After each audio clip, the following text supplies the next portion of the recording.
Hello and welcome to today's session. I hope you're all doing amazingly well from whichever part of the world you are watching. Today, I'd like to talk about the unfinished masterpiece. And this is for those second generation entrepreneurs who have inherited a family business with a hospitality arm to it. And you've now been at the helm of this hospitality business for around at least a decade. So you've learned from your mistakes, you've had the roller coaster ride, and now you finally feel that you have a grip of pretty much, you have a strong hold of the business. You still want to improve things, you still want to take it to another level, but you've got a grip of the business and you're also clear what direction you want to send it to. And you're also clear about what story you want to tell. That you are clear about. But you also get to this dangerous point where you're still torn in this duty. So it's like a double-edged sword. You don't want to be that generation that has dropped the ball. So you don't want to fail the previous generation. But one decade into this business, you're pretty much confident that you will not drop the ball for them. But then some kind of fear kicks in, and you want to ensure that whatever you are going to hand down to your next generation, that whatever it is, that it won't be a burden on them. You don't want them to carry the same weight that you did. You don't want them to struggle the way you did in order to get to this business, the business to where it is today and then where you want to take it tomorrow.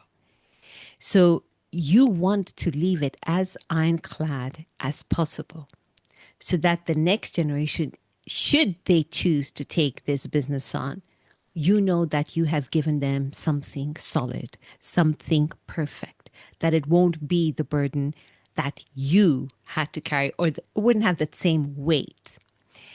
And here's the thing. When we try to hold so tightly to what we're creating, and when we're so obsessed with making it perfect, we're actually converting the next generation into the caretaker of pretty much a monument. The precise thing you didn't want to be. You didn't want to be a caretaker of a museum or mummify your previous generation's legacy. You wanted to put your own salsa, your secret sauce to it. And in the same way, your next generation will want to do the same. And here's the thing. When they take it on, no matter how perfect you think you'd have left things, to them at that point, it will feel like a mess. It will feel like weight. They will struggle. Not because of what you've created, but because that is the whole idea. They have to walk their own path. They're a different person. They're going to live in different times. Whatever you've created will have to evolve. And just as you have had to take the previous generation's vision and idea and evolve it, your future generation will need to do the same. And inevitably, they will fall into trial and error. There'll be struggles. They will go through the exact process that you are going through. And you're going through the exact process your previous generation did. It's just in different times. But these are all different ways of dicing the same apple. It's the same problem. It's humanity. You're taking your business to the next level, and each generation is going to have their own unique set of challenges. But when we end up holding the grip so tightly, so we're trying to resolve we're trying to preempt every single possible glitch or problem that might happen in the future. And we're calling it protecting the next generation and also the previous generation. What we're essentially doing is we're calling that fear of not giving a finished idea something that is responsible, something that you're caring for future generations, because you're making sure that everything is kind of ironclad. And when you try to avoid dropping the ball, that is precisely what you end up doing. You drop the ball. And here is what I see, this repeated pattern when it comes to boutique hotel owners. They do three things. And the first one is they perfect the concept. They talk about craftsmanship. And really, it is fear dressed as craftsmanship. It's this obsession for detail. It's this obsession for standards. It's this obsession for excellence. Now, don't get me wrong. I'm not saying don't have attention to details. Do not focus on excellence. Do not create something that is truly like artisanal. I'm not saying that. What I'm saying is to really check yourself why you are doing that level of perfection. Because when you perfect it to that point, what you end up doing is handing over like something. You're literally putting the next generation in a creative straitjacket. They can't add anything of their own without ruining or undoing everything that you've done. And the second thing I see is the need to send this kind of hand down, this sealed box, this ironclad business where you've tried to future proof everything. You are thinking about every single possible mistake that could happen. And you are overthinking every single decision of yours. You are trying to close every single open loop. And I'm not saying that that's a bad thing. Yes, you have to build a business that is future proof. But here's the thing. Every single business, no matter how future proof, is still susceptible to risk.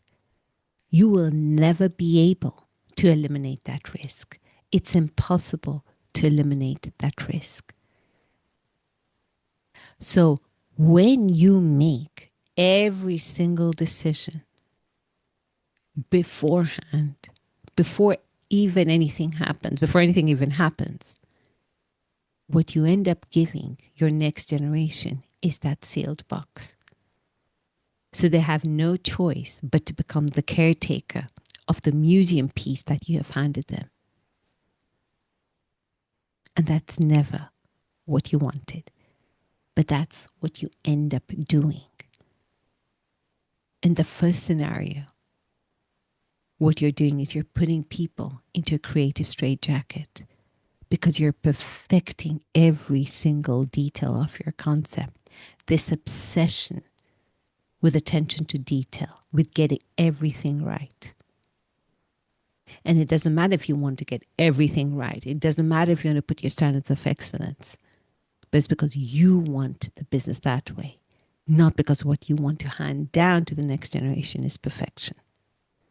And the second scenario, you're trying to future-proof your business. You're making it ironclad. You're moving any form of risk. You think you're doing that. And the truth is you can never do that. And when you set up such a ironclad business, your next generation is just going to inherit a masterpiece. This monument that they have to put in a museum, or this museum piece rather, not a monument. And then the third thing I see happen a lot is linked to the second notion of really perfecting the concept is many owners get so obsessed in perfecting the what.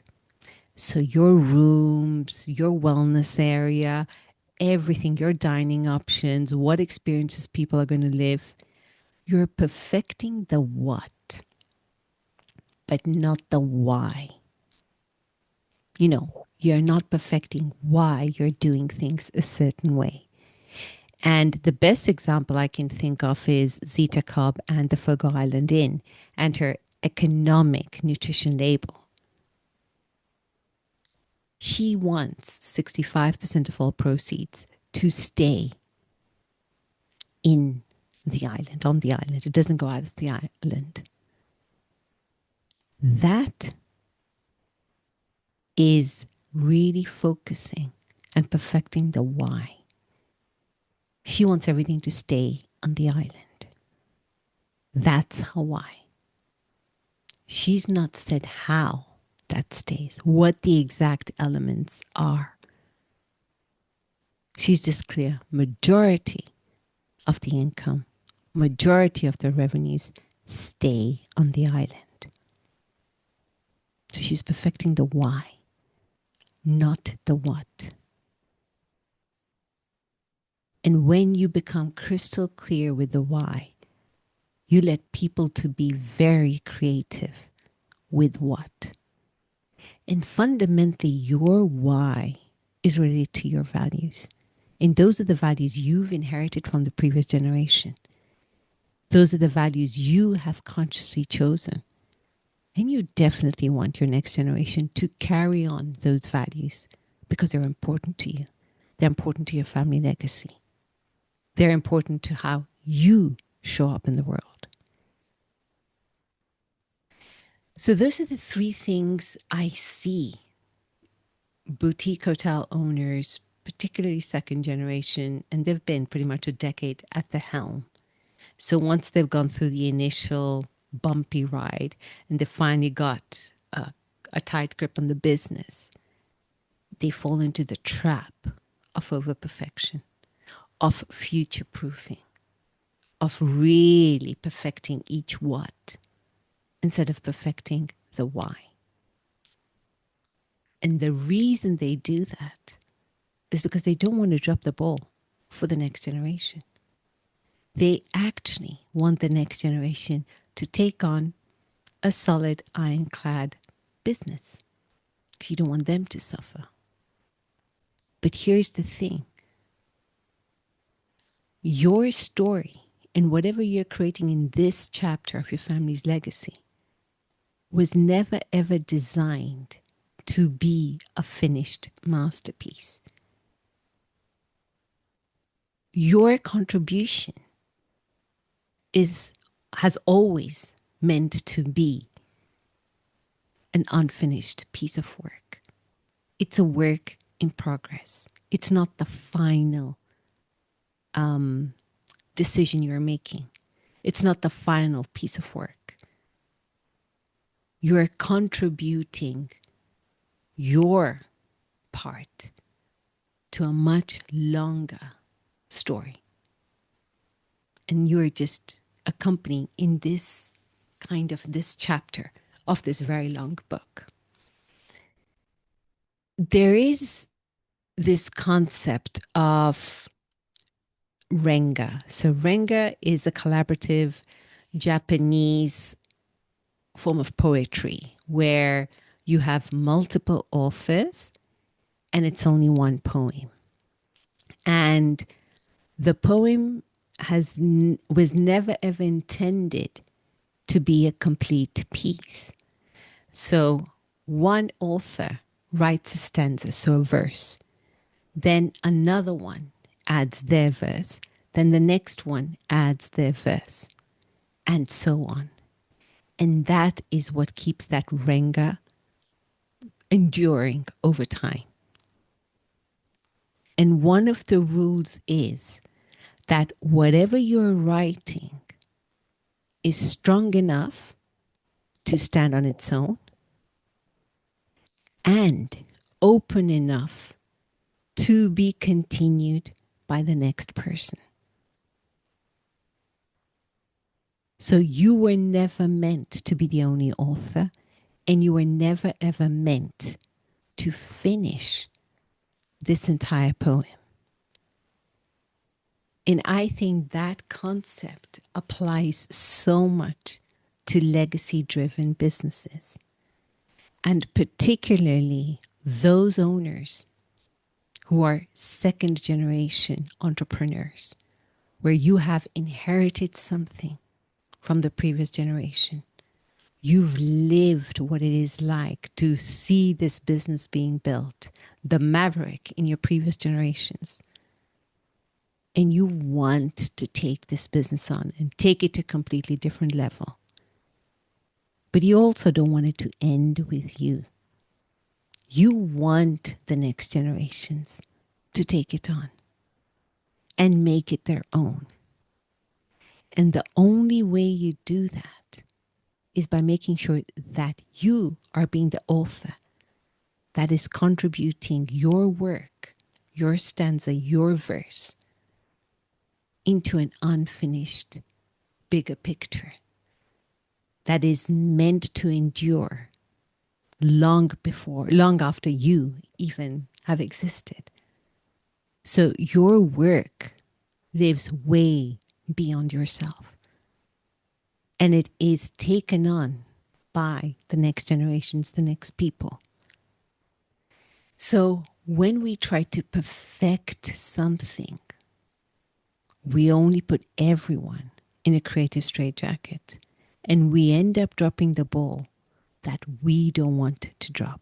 We don't want to be that generation that ruined everything. The total opposite. We want to be the generation that set future generations up for success, just like our predecessors did. So as I close today's session, I want you to think that what you have created, have you created it in such a way that someone can add to it? Or have you completely constrained them to follow your rules, to follow your way of doing things? Because I think that is a good indicator to know that whatever your life's work, your body of work, your contribution, if it's going to endure beyond you, you have to make sure that you're creating a business that other people can add to. You will never be able to perfect your concept. You will never, ever be able to future-proof everything.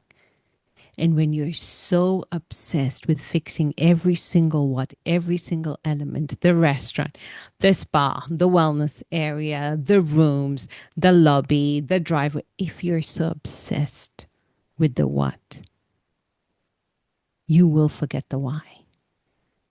It's better to obsess over the why. Why are you doing what you're doing? Why have you built what you have built? Because the why is what is passed down. It's never the what.